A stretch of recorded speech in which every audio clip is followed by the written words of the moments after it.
Well, hello, I'm Dr. Lisa Olszewski here with the Keto 101 Summit, and I am so honored to have a guest with us today, Dr. Stephanie Estima from Toronto, Canada. She is just an amazing spirit. She is a chiropractor. She's a big-hearted, energetic, compassionate healer, but she is dedicated to changing lives through evidence-based health strategies like chiropractic, like nutrition, through fitness and mindset.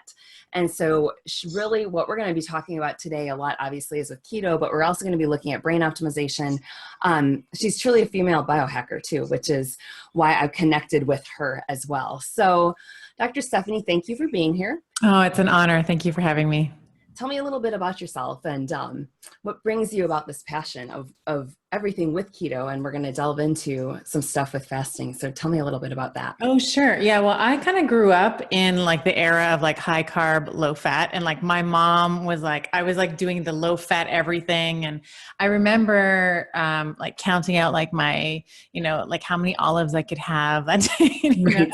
And I just remember like being miserable on it. And I always naturally tended to want, like I would crave fat. Like I wanted, like I never liked, I don't know about you, but if I ever had like a fat-free yogurt, I was hungry after like 10 minutes. I was like, my face is in the fridge, like looking for something. So I always kind of naturally gravitated towards that style of eating. And I think nutrition and fitness has really been in my upbringing. Like my mom was like, a fitness instructor. And I was when I would go to school, like all my classmates would have Twinkies and I would have like the celery and the hummus and the kind of like I was like the super geek. No one ever traded their lunch with me. So I hear you. It's just kind of been like it's just really been around my whole life. And I think as a clinician in practice, I see a lot of physical misalignments in practice as a chiropractor, obviously. Mm-hmm. And the way that I practice chiropractic is based on a neurological model. So I'm always looking for ways to reduce inflammation. So obviously that is mobility, which is the adjustment. Those are micro movements. We want fitness, which is another big passion of mine.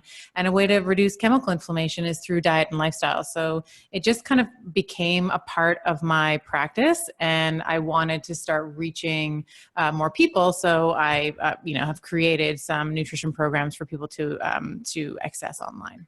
So let's talk a little bit about those.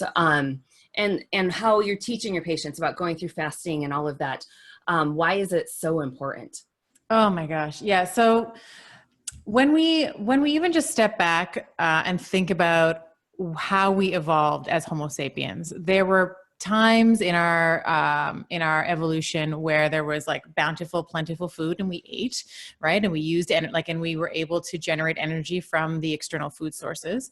And there were lots of times in our history where food was not available. So we had to, like, an adaptive evolutionary strategy was to be able to have an alternate fuel source. And that is, essentially what we're talking about as the alternate to sugar is something called ketone bodies, which is what your body basically breaks down when it mobilizes fat, breaks it down into fatty acids and converts fatty acids into ketones.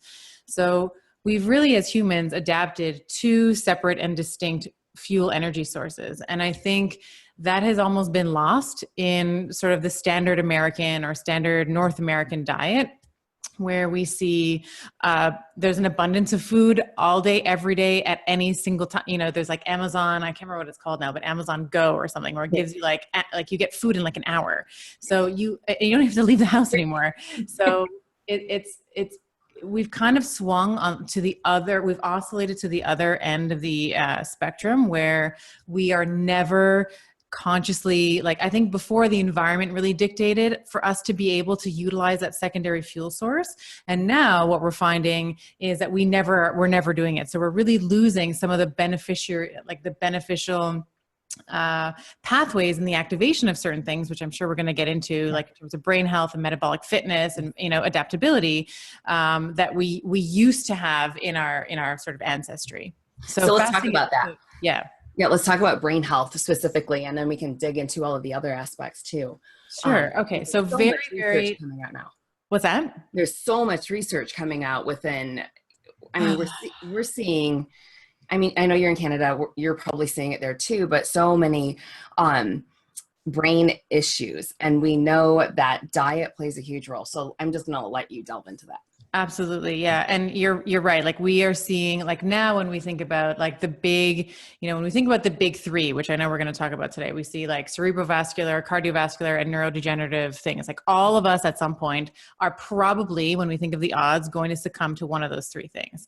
But it's in our best interest to try and ward that off for as long as possible. So one of the things that fasting affords us, and fasting, just like for anybody that's never heard of the term fasting, it's just like a conscious abstinence from food. So you're not starving, you consciously decide to like not eat, and then you decide when you want to eat again. Okay. So when we are fasting and we can get into a state of ketosis, and there's a lot of overlap here between fasting and the ketogenic diet, which is often called a fasting mimicking diet. But one of the benefits that we see when we are in a fasted state is that we can we start opening up the fat cells, and we will now start breaking down the fat for energy. Now, what happens is we create something called a ketone body. The main ketone body that we use, first it's broken down to acetoacetate, and then ACAC is broken into beta hydroxybutyrate, or BHB for short.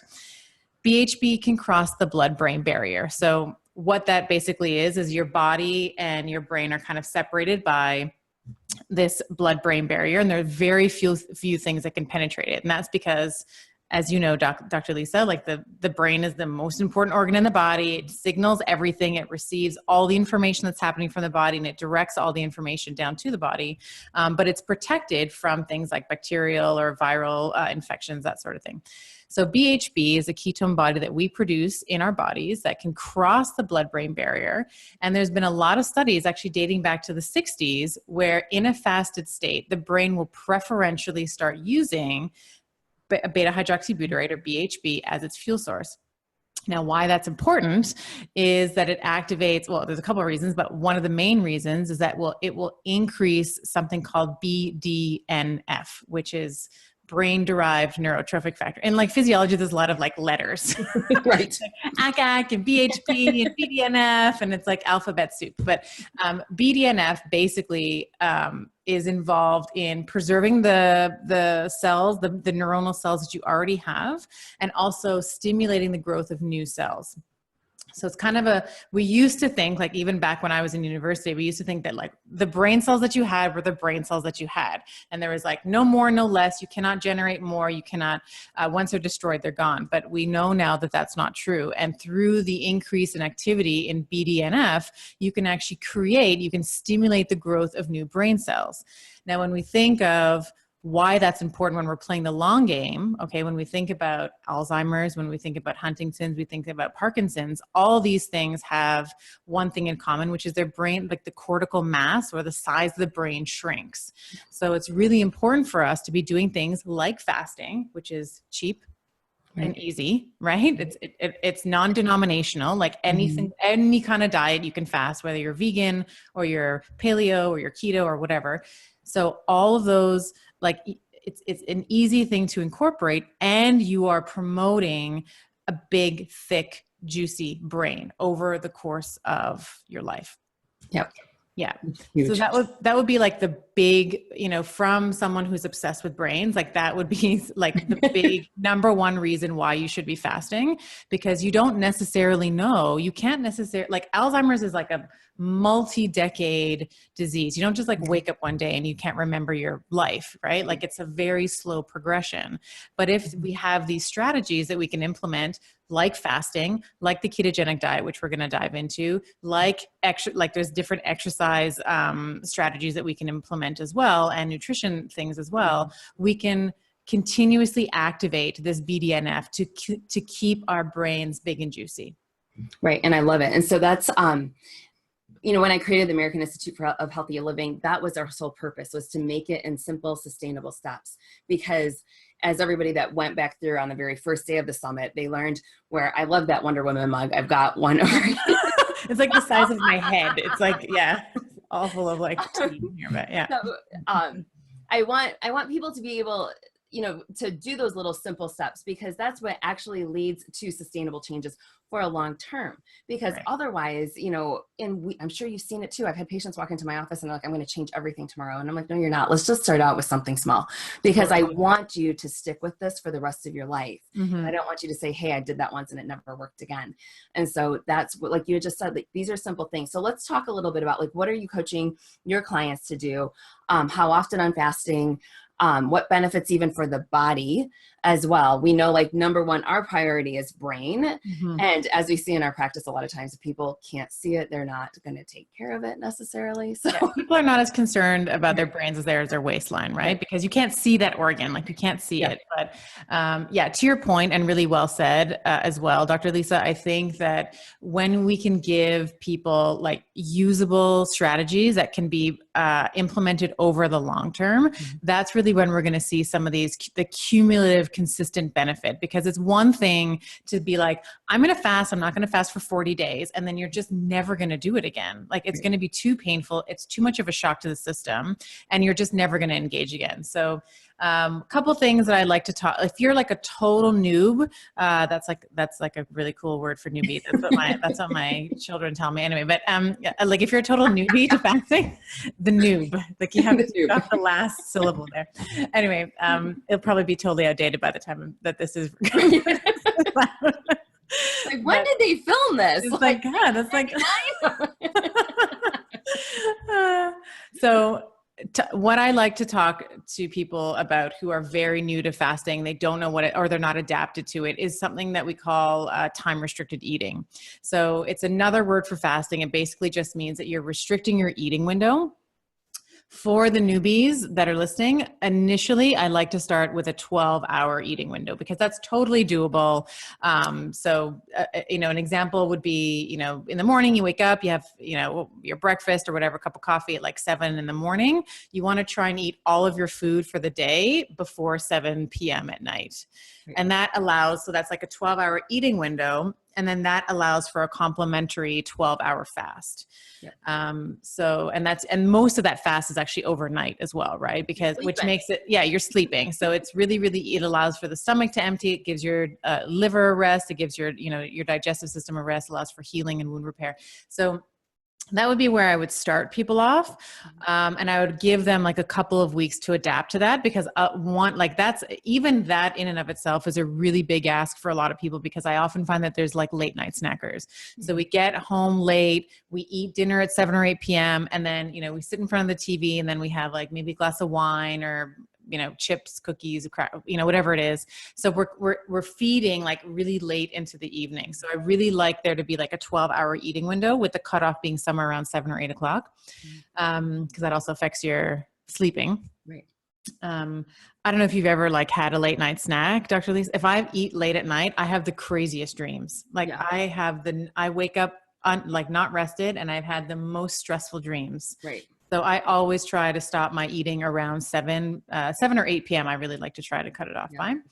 Once that's been mastered, I will tighten up that eating window a little bit to about 9 hours, 8 or 9 hours. And there's a really specific reason for that window. So when you have that 12-hour time restricted eating, or that TRE of 12, we see like, the brain-derived neurotrophic factor that we discussed. We allow for gut healing and repair. Lots of people come in with digestive issues. But when we shorten it to that 8 or 9 hour window specifically, what we see in the literature is that there's an improvement in cardiovascular endurance without doing anything. Awesome. So it's like a super easy hack into getting a better heart, or improving your heart health, which is like the big three, right? Cardiovascular disease is one of the number one killers for men and women. So just by doing even if you're eating a total crappy diet, which I don't recommend you do, but even if you're eating in that 8 or 9 hour window, we see an improvement in cardiovascular endurance. So that would be like the number 1 and 2 things that I would give people to start. And I would give them like time to acclimate, time to get used to that. And then do you want me to continue going on, like kind of the whole protocol? Yeah. Let's okay. After people have mastered that, then I will start playing around with like 24-hour fasts, or the OMAD, the 1 meal a day. So dinner to dinner, lunch to lunch, breakfast to breakfast, whatever, like kind of whatever fits your lifestyle. Like for me, eating dinner with my family is a really big part of our day. So when I'm doing a 24-hour fast, I'll basically have dinner, let's call it on like a Monday night, and then I won't eat again until Tuesday night at dinner again. And for me, like, you know, I run a busy practice. Like I don't have time during the day to sit down and have a meal. So it's just easy for me to kind of keep on my feet, and nobody really notices that I'm not eating anyway. It's not like a big, like, oh my God, Stephanie's not eating. What's going on? Like, it's just, I'm kind of doing my thing. And then I can sit down and enjoy, like, you know, family time for me is just like a huge core value. So we make sure that we all sit down together at the dinner table. So yeah, and I love that. Somebody had told me a while back about with the 24 hours, because I feel as if so many people will go breakfast to breakfast, and then for some reason in their head they feel like it's so difficult to accomplish 24 hours that way. But if you're pulling it dinner to dinner, there's just something subconsciously that it makes it a lot easier for people. At least that's been my experience and what I've seen in my practice. How often do you encourage people to do 24-hour fast? I like at least one a week. Yeah, like I practice like an intermittent, like I usually eat all of my food within like an 8 or 9 hour window. Like that's an everyday thing that I do. So some people call that a time restricted eating window of 8 hours or intermittent fasting.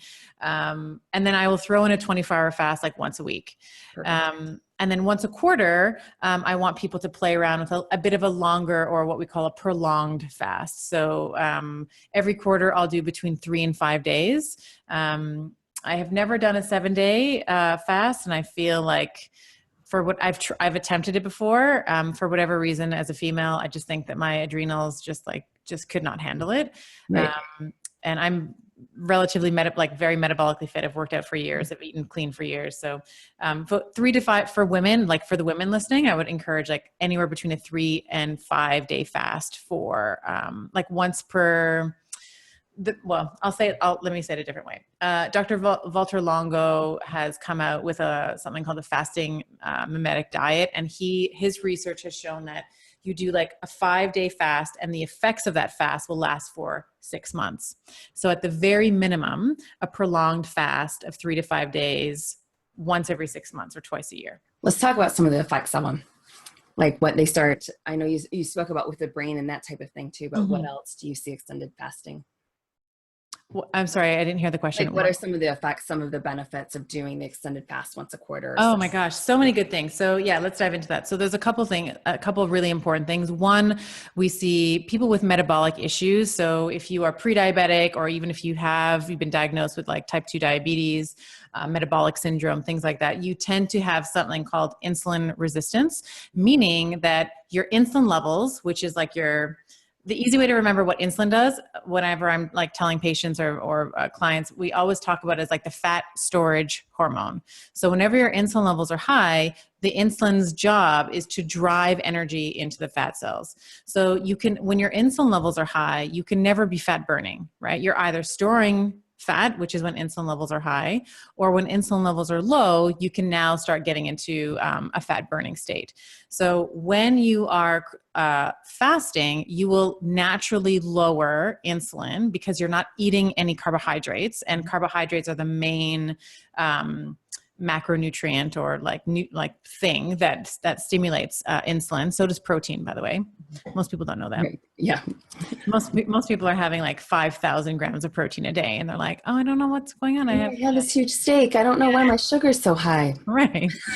That's actually when I talk to people about like most people think keto, and I know we're going to get into this, but most people think keto is high protein, and it's not. It's very low protein. Yeah. But anyway, so back to insulin resistance, it helps improve. So when you have chronic elevation of insulin, your cells get sick of it. It's just like when you hear a song on the radio over and over and over and over again, by the end of the summer or whatever, however the long, the hit is there, you're like, oh, this song again, I can't deal with it. The same thing happens to your cells when they're constantly like, insulin's always there. They're like, I don't want to hear, go away. You're here again, please. So that's what insulin resistance is. It's just like what the name sounds like. Your cells become resistant to insulin. But when you lower insulin and you actually give those cells a break, then they become more receptive to it. It's like when we listen to when I listen to 80s music right now, I haven't heard it in like 10, years. I'm like, Journey, Yeah, anyway. right. So it's the same kind of thing. So when you're fasting, you lower down the amount of circulating insulin in the blood, and that will help improve insulin resistance, which is incredibly important for when we look at people with, like I was saying, type 2 diabetes. That is the hallmark of the disease. They have insulin resistance. And unfortunately, the only mechanism for care right now is to give them more and more and more and more insulin. And what we see is those people just adapt and adapt and adapt and adapt. And there's just no like upper level that's really been defined for giving insulin. So fasting is a really great way to reverse some of those things. And we know, like, Dr. Stephanie and I had just seen each other out at a summit recently where they were actually just giving the statistics on diabetes. And just to know, I mean, the percentage of people within the United States that are diabetic, and the amount that our government is spending on diabetes, it's absolutely crazy. And so it's one of those things that I know everybody keeps saying that keto is such a buzzword. And I'm like, it's not really a buzzword. It's people like you and I that have been teaching our patients. At least I have been teaching everybody to do low carb paleo for years. We never threw the term keto in there because I think people would have automatically thought Atkins, which was this huge high protein, high fat diet. Right. But when you're eating innately as like your body was meant to eat, this isn't just going to be this fad that's going to disappear over a couple of years. This is how our bodies are meant to actually function on. Right. So, so what else, what are some of the things, I guess we'll go through with the Keto Summit, obviously here. Let's touch a little bit on protein. I know some of our other speakers did that, but let's talk a little bit about that as well, because I see that big mistake with a lot of people. Yeah. So, we have three main macronutrients or three main types of foods. They're either a carbohydrate, a protein, or a fat, right? So we talked about carbohydrates being a main signaling nutrient for the insulin pathway, which we know when insulin goes up, your fat storage goes up, you're gaining weight, and there's accelerated aging, there's IGF-1, there's all these different things that happen when insulin is high.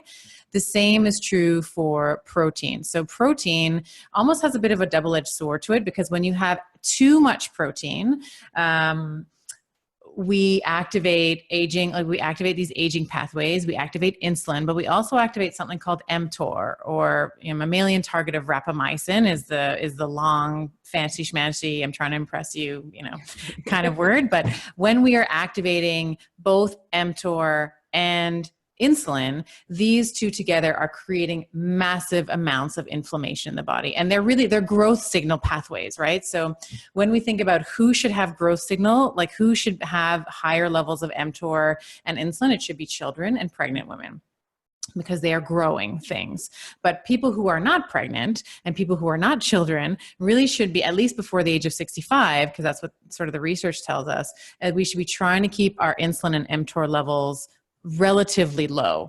Now, the problem with that in terms of like clinical application is that's really different from person to person. It really depends on the metabolic fitness of the person. It really depends on their, lifestyle factors, like do they lift heavy weights? Have they been are they endurance at? Like what sort of activities are they doing on a day-to-day basis? How long are they sitting? This kind of thing. And what are they eating?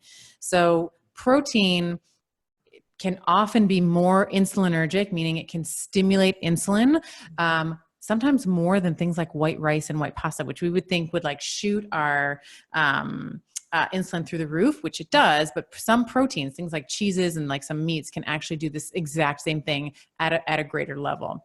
So we really want to be limiting the amount of protein that we are consuming. I've read everything from 0.3 grams per kilogram of body weight to a 1-to-1 ratio. It really, and this is kind of where working with a healthcare provider, a clinician, is really important, because they can really assess for you what kind of the best macronutrient profiling is good. But what we really want to be doing in a classic ketogenic diet, actually super classic keto, is 80% fat, 10% or 15% protein, and then the rest of it's carb.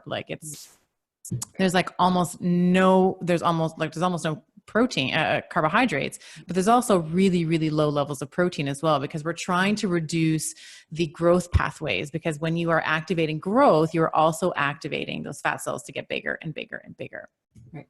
Yeah. And then you just said it really, I think a very key concept for people, because I see a lot of times just anybody grabbing information from online, all the keto recipes are all filled with dairy, right? And so like you Right. said really quickly there, something about the cheeses that would increase insulin. Anything else you want to add on dairy?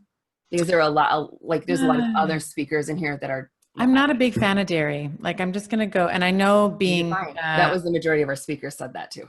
yeah, I feel like it's really pro-inflammatory for most people.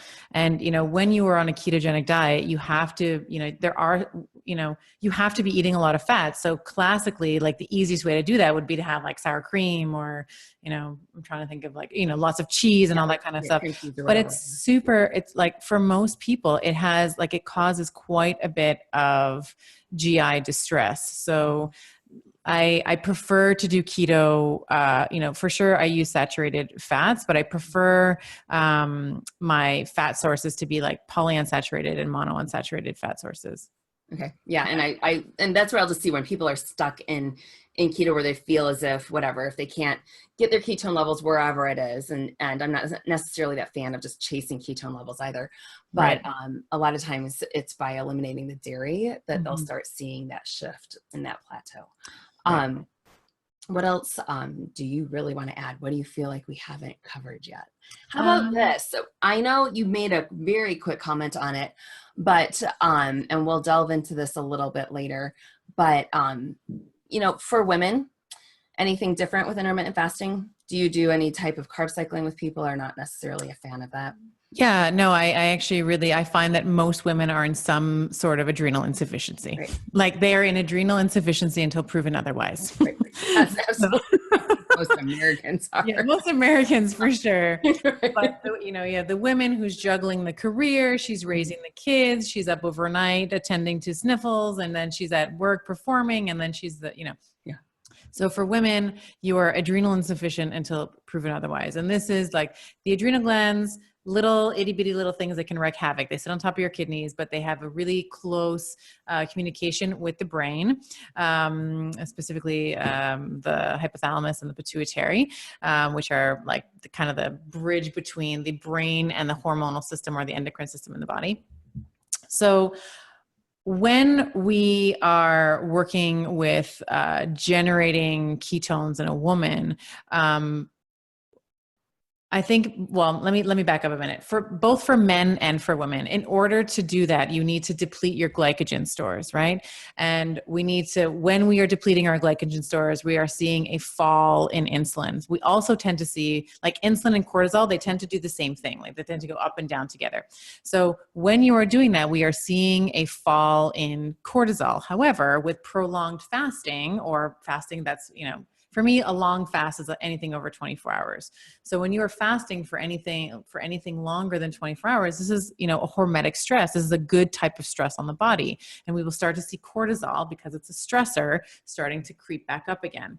So this is why I really don't like a long fast of like more than 5. Like 5 days would be like the absolute, like you are a CrossFitter, you're working out all the time, you're eating clean. But for most women, I'm going to recommend that they try a 72-hour or a 3-day fast, like twice a year. And then in terms of a ketogenic diet, I like to keep them in kind of like a pure ketogenic diet for about a month or so. I tend to formulate keto a little differently than probably most people. And this is because I like to look at the microbiome as well. So we tend to add in things like resistant starches into our ketogenic protocols, because I found this myself. Like I was like pure keto, 90% fat, 10% protein, like, and the remainder. And then like by week 2 or 3, I was starving. Like it didn't matter what I ate. Like you could give me all the fat bombs, you could give me like a stick of butter. It didn't matter. I was still hungry.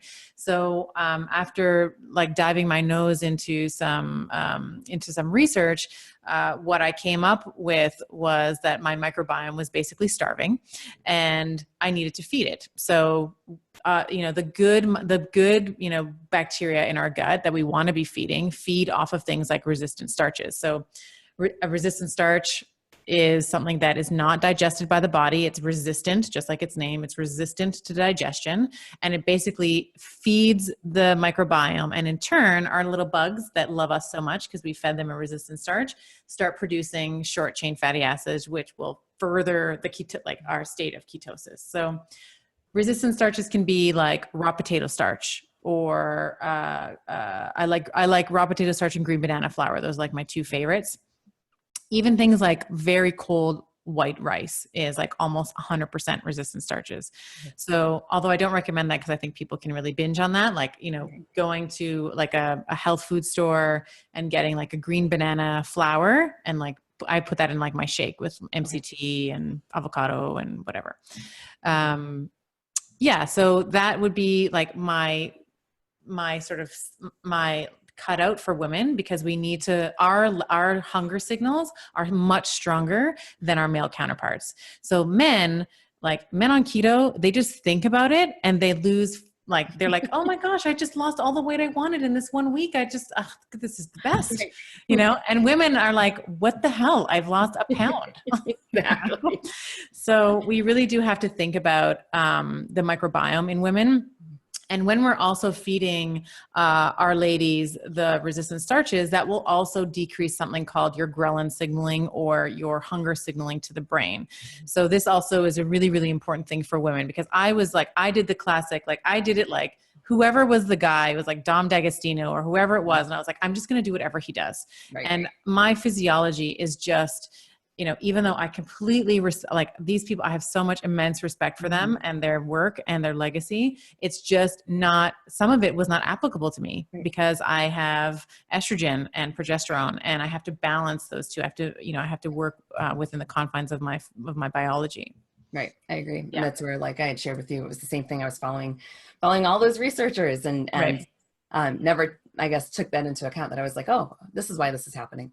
And I also, to your point, I also like to cycle carbohydrates as well. So they'll be like, after like a 28-day, like pure keto with resistant starches, after that, I will 1 week on, 1 week off, keto, not keto, keto, not keto. So for me, keto, like for me to stay in ketosis, I need to be under about 20 grams of carbohydrate, just my personal, like when I've looked at my own data, that's what I need.